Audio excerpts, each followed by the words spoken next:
Assalamualaikum warahmatullahi wabarakatuh. Hari ini kita nak berbicara sedikit sebuah tajuk yang mungkin sahabat-sahabat bertanya tentangnya, iaitu masih tak tahu nak doa apa. Kan? Kita berada di 17 Ramadan, menghampiri malam Lailatul Qadar, malam yang kita berebut-rebut nak berdoa.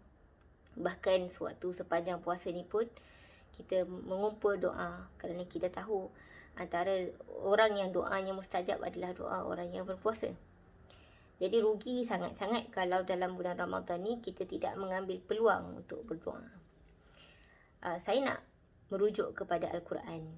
Apabila Allah Subhanahu Wa Taala menerangkan tentang bulan Ramadan pada ayat 183, 184, 185, diiringi dengan ayat 186 yang berbicara khusus tentang doa. Ia berbunyi, Bismillah, wa idza sa'alaka ibadi anni fa inni qarib ujibu da'watad da'i idza da'an falyastajibu li wal yu'minu bi la'allahum yarshudun. Jadi selepas Allah menerangkan tentang persyariatan bulan puasa, Allah menerangkan tentang doa yang menunjukkan bahawa doa itu sangat signifikan. Apabila kita di dalam bulan Ramadan, nafsu kita menjadi lemah sebab kita tak bagi makan nafsu kita, hati kita menjadi kuat. Hati yang kuat adalah tempatnya kita berdoa kepada Allah Subhanahu Wa Taala. Kerana doa meminta kita untuk sedar apa yang kita minta. Bukan dalam keadaan ghaflah. Sama kan, indifference. Ghaflah ni indifference, maksudnya doa ke tak doa ke sama saja. Tak sedar pun apa yang dibaca, apa yang dipinta. Jadi apabila hati kita sudah dalam keadaan yang kuat, kan, spiritually kita dah mendidik hati kita, jadi mudahlah untuk kita berdoa dengan khusyuk, mudah-mudahan. Persoalannya yang saya sebutkan tadi, adakah kita masih berfikir-fikir apa kita nak doa ni sebenarnya? Ya, kita tahu kita doa pengampunan, kita doa nak minta banyak benda, tapi kadang-kadang kita rasa macam lost nak doa apa, terlalu banyak, ataupun tak tahu langsung nak doa apa secara spesifik ataupun sebagainya. Kata kuncinya mudah. Apa saja yang kita hajatkan, sekecil-kecil perkara, hasrat hati yang tersimpan, ataupun cita-cita di masa hadapan, itulah yang sepatutnya menjadi doa kita. Kan? Contohnya, kita nak berdoa, nak sambung belajar dekat sekian-sekian tempat. Ataupun kita berdoa, kita nak habiskan hafalan Quran sekian-sekian pada waktu sekian-sekian. Ataupun kita nak mencapai satu-satu target pada satu-satu waktu. Perkara-perkara yang sebegitu. Walaupun kita ada rancangan, kita ada persiapan untuk melaksanakannya. Walaupun kita rasa kita boleh capai dengan kudrat kita sendiri, tetapi jangan lupa bahawa tiada kudrat dan upaya untuk kita melakukan apa-apa sekalipun kecuali dengan izin Allah Subhanahu Wa Taala. Jadi apabila kita berdoa, kita menggantungkan tawakal kita kepada Allah Subhanahu Wa Taala, dan percaya kalau Allah tolong ni tak ada siapa boleh halang. Kalau Allah izinkan, tiada siapa boleh halang. Dan kalau Allah izinkan, maksudnya itulah yang terbaik. Jika Allah halang, maka kita redha. Sebab kita tahu bahawa takdir itu ditulis dengan pena yang maha bijaksana, kan, yang maha adil dan sebagainya, nama-nama Allah yang lain. Kita berdoa, sekali lagi saya sebutkan, kerana kita memang berhajat. Kita semua banyak hajat. Ada benda yang kita belum dapat, ada benda yang belum mencukupkan kita. Kita rasa tak cukup, kan? Kita rasa tak cukup, ataupun kita rasa tidak sempurna, tidak dapat berfungsi jika tidak mendapatkan sesuatu, ataupun kita tidak mempunyai kudrat dan upaya untuk mencapai sesuatu tanpa izin Allah Subhanahu Wa Taala.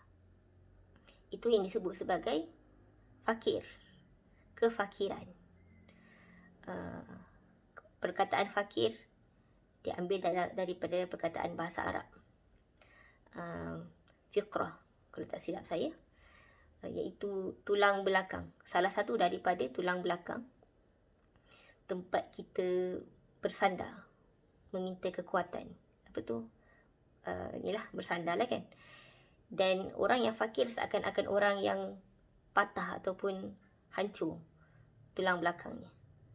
Betapa dia sangat memerlukan tempat itu kan.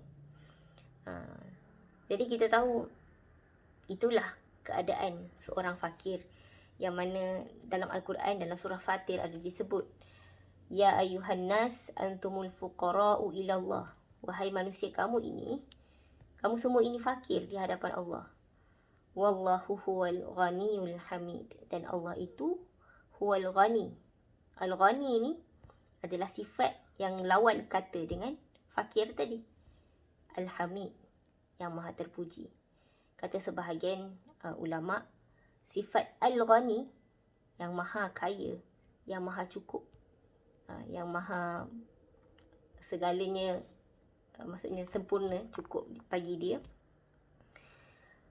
Sifat ketuhanan al-ghani ni hanya boleh ada dengan Tuhan yang maha al-hamid, yang maha terpuji. Kerana kecukupan yang bersifat al-ghani itu datang dengan sesuatu yang sifatnya terpuji. Dia cukup tu, dia maksudnya dia terpuji lah kan. Dia memiliki satu yang dipandang tinggi kan. Lain pula dengan kefakiran.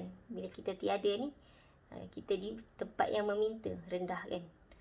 Dan menyedari bahawa Allah Subhanahu Wa Taala adalah Al-Ghani dan Al-Hamid, maka kerana itulah kita kena berdoa, kena meminta, menyedari kita Al-Fakir di depan Allah Subhanahu Wa Taala, yang mana kita sedar, kalaulah Allah cabut, contoh Allah cabut kemampuan saya bernafas, Allah cabut kemampuan saya untuk berfikir, langgar apa-apa, tiba-tiba hilang ingatan, na'udzubillah, patah kaki ke dan sebagainya, benda tu boleh jadi sekelip mata. Kita tahu benda tu semua datang daripada Allah. Intak badan kita hari ni datang daripada rezeki Allah Subhanahu Wa Taala. Maka apa saja yang kita nak dapatkan,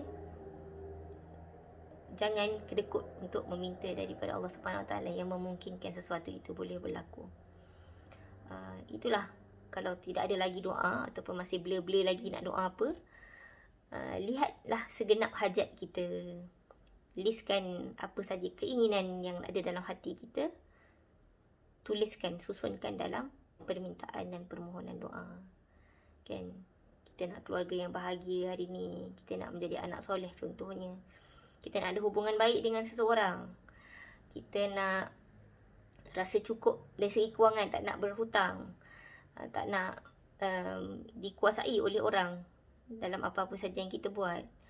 Kita nak menyiapkan assignment mungkin, kita nak contohnya ada plan, nak pergi ke mana-mana untuk menjalankan apa-apa tujuan. Jadi semua itu hal-hal yang kita nak capai, keinginan kita, kita minta pada Allah Subhanahu Wa Taala. Tapi iringkanlah doa, permohonan dengan bersyukur dahulu apa yang kita dah ada, supaya apa yang kita dah ada ni menjadikan kita hamba yang lebih menghargai. Dari situlah Allah akan beri tambah kan. La in syakartum la azidannakum. Jadi insya-Allah sampai di situ saja kita punya celoteh hari ni.